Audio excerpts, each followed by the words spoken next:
नमस्ते साथियों। अमरवाणी को इतना प्यार देने, इतना सराहने के लिए आप सभी का बहुत बहुत शुक्रिया। तो अब अमरवाणी में ये सिलसिला हम इसी तरह से जारी रखेंगे।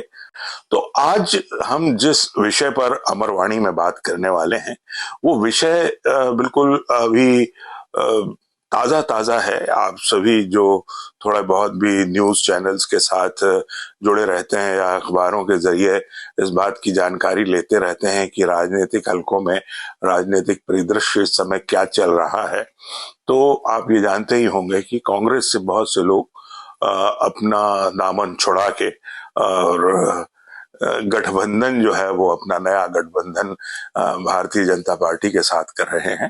तो मोटा मोटी अगर कहें तो कांग्रेस टूट रही है और एक के बाद एक कांग्रेस के लोग जो हैं बीजेपी में जा रहे हैं।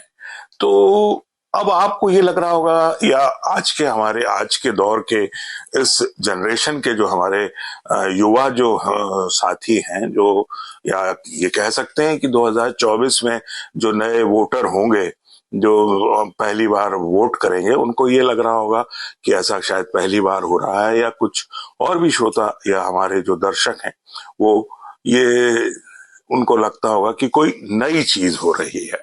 लेकिन ऐसा नहीं है। कांग्रेस का अपना एक बड़ा इतिहास रहा है। इस देश की सबसे बड़ी पार्टी होने का जो गौरव है वो कांग्रेस को मिला है। और ये आप कह सकते हैं कि कांग्रेस ही एक वो पार्टी है जो इस देश की सबसे पुरानी पार्टी है। और कांग्रेस की अपनी एक मूल विचारधारा शुरू से रही है और उसके साथ बहुत से लोग जुड़े रहे। आज भी बहुत से बीजेपी में भी ऐसे कई लोग हैं जो कांग्रेस से आए हैं, और ये सिर्फ अभी के नहीं, पहले के भी। तो ये सिलसिला इतनी पुरानी पार्टी का जो है, ये सिलसिला भी इतना ही पुराना है जितना पुरानी ये पार्टी है। ये जो फूट देख रहे हैं आप, या ये जो पलायन आप देख रहे हैं कांग्रेस में, ये कोई पहली बार नहीं हो रहा है, या दूसरी या तीसरी या चौथी बार नहीं हो रहा है। ये मोटा मोटी अगर कहें तो मुझे ऐसा समझ में आता है, जो मैंने थोड़ा बहुत अध्ययन किया है, ये 64वीं बार ऐसा हो रहा है, या 64 बार ऐसा हो चुका है। ये सिलसिला शुरू हुआ था 1923 में देशबंधु चित्तरंजन दास जी के साथ। जी हाँ, उन्हीं ने सबसे पहले कांग्रेस से मतलब वो अलग हुए। उसके बाद सुभाष चंद्र बोस जी, नेताजी जिनको हम प्यार से कहते हैं, और 1950 में श्यामा प्रसाद मुखर्जी ने भी कांग्रेस को छोड़ा। उस समय वो जबकि कांग्रेस में मंत्री भी रहे। 1978 में एक और बड़ा नाम जिनको हम कह सकते हैं कि जो आज भी राजनीति में चाणक्य कहलाते हैं, शरद पवार जी, ये 1978 में कांग्रेस छोड़कर गए। और इसके बाद इन्होंने 1999 में फिर एक बार और बगावत की। तो ये सिलसिला यूं चलता रहा। लेकिन उस समय ये जितने लोग भी निकले, इन्होंने निकलकर सिर्फ एक कोई अलग पार्टी ज्वाइन नहीं की, इन्होंने अपनी पार्टी बनाई। अपनी पार्टी बनाकर, अपनी पार्टी बनाने के बाद अपने लोगों को इकट्ठा किया और एक नई शुरुआत की। लेकिन अभी जो हो रहा है वो ये हो रहा है कि लोग निकलकर बीजेपी में आ रहे हैं। अब अगर पहले की और भी बात अगर थोड़ी सी करें तो ये कह सकते हैं कि जैसे छत्तीसगढ़ में अजीत जोगी जी ने बनाई अपनी पार्टी, पंजाब में कैप्टन अमरिंदर सिंह ने बनाई अपनी पार्टी। तो और हाँ, हम ममता बनर्जी को कैसे भूल सकते हैं, उन्होंने भी कांग्रेस से अलग होकर अपनी पार्टी बनाई, टीएमसी बनाई, और अपना एक अलग न सिर्फ पार्टी बनाई, अपनी जगह बनाई, और आज इतने सालों से पश्चिम बंगाल की राजनीति में सिरमौर बनी हुई है। तो ये वो लोग हैं जिनका जनाधार था, जो राष्ट्रीय स्तर पर भले जिनका जनाधार ना रहा हो, लेकिन अपने राज्य में स्थानीय स्तर पर ये कोई बखत रखते थे। और इसलिए उन्होंने पूरे भरोसे के साथ कांग्रेस को छोड़ा और ये अपनी पार्टी बनाकर अपना अपनी जगह भी बनाई राजनीति में, चाहे वो शरद पवार हो, चाहे वो कुछ हद तक कह सकते हैं कि अजीत जोगी ने भी छत्तीसगढ़ में ये काम किया। कैप्टन अमरिंदर सिंह ने भी पंजाब में थोड़ा सा कोशिश तो की, हालांकि वो उतने सफल नहीं हुए। और सबसे ज्यादा सफल कह सकते हैं तो ममता बनर्जी को कहा जा सकता है।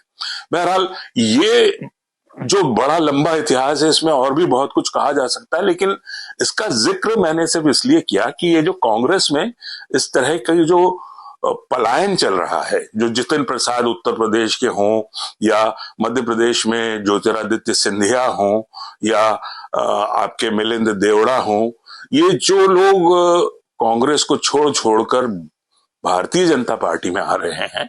अब बहुत ही ताजा उदाहरण अगर देखना हो तो अशोक चौहान जी, वो भी आ गए।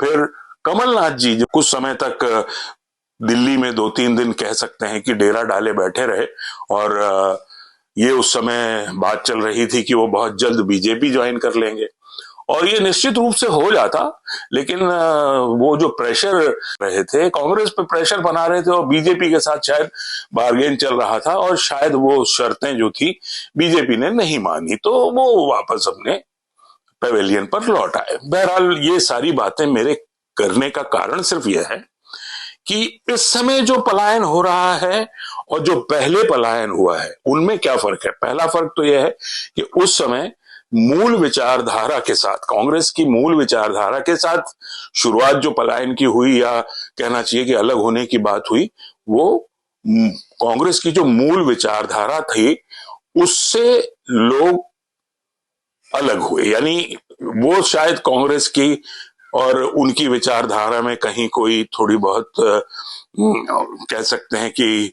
एक रूपता नहीं थी, तो इसलिए लोग अलग हुए। चित्तरंजन दास जी हो, सुभाष चंद्र बोस हो, फिर श्यामा प्रसाद मुखर्जी साहब हो, तो ये सब वहां से अलग हुए। फिर उसके बाद और भी, और इसके अलावा भी बहुत से छोटे छोटे दल बने, अलग हुआ, और कई बार वापस वो दल कांग्रेस में विलय भी हुआ। लेकिन अभी जो हो रहा है वो तो विशुद्ध सत्ता के लिए हो रहा है, क्योंकि पिछले 10 सालों से सत्ता से बाहर हैं कांग्रेस के लोग, और ये जो पिछले 60-65 साल की सत्ता की आदत कांग्रेसियों को लगी है, ये सत्ता की आदत अब उनको चैन से बैठने नहीं दे रही, और इसलिए उस छटपटाहट में ये बीजेपी में आ रहे हैं।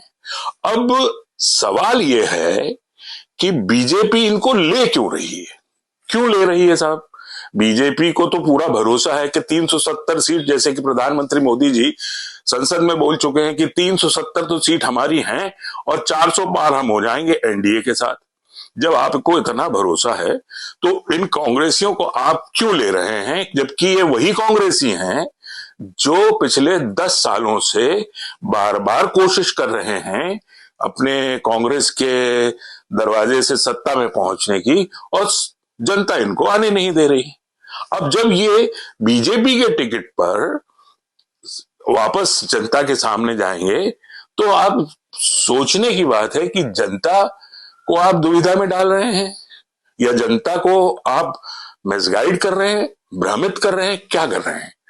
तो मैं, जैसे कि मैंने हेडिंग में लिखा है, क्या इसका फायदा बीजेपी को मिलेगा?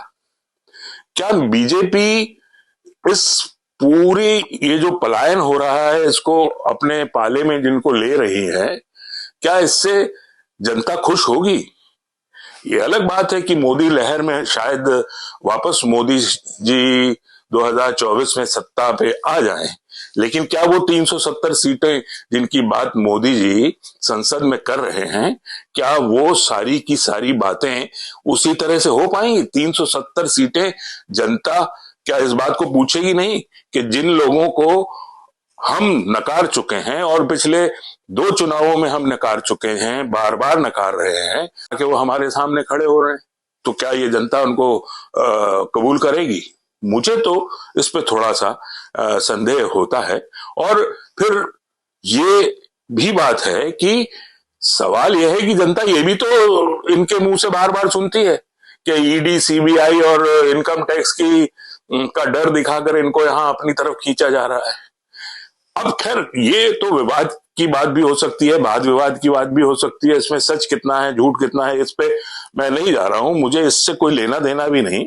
सवाल यह है कि जनता इस बात को कितना एग्री करेगी, क्योंकि ये देश की जो जनता है बहुत स्मार्ट है, बहुत ही स्मार्ट है। आप समझ सकते हैं कि ये वही जनता है जो राज्यों के चुनावों में तो बीजेपी को हरा देती है, लेकिन जब लोकसभा के चुनाव आते हैं तो उसी राज्य के लोग बीजेपी को भर भर के वोट देते हैं और वो सत्ता पर काबिज होती है। तो ये समझदारी ही है जनता की, और जनता की समझदारी पर संदेह करने वाली पार्टी हमेशा नुकसान में रहती है।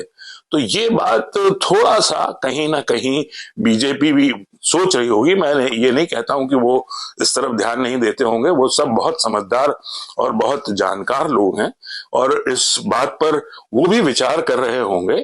और कहीं ना कहीं हमें भी ये सोचना पड़ेगा कि इसका परिणाम आखिर बीजेपी को किस तरह से भोगना पड़ेगा।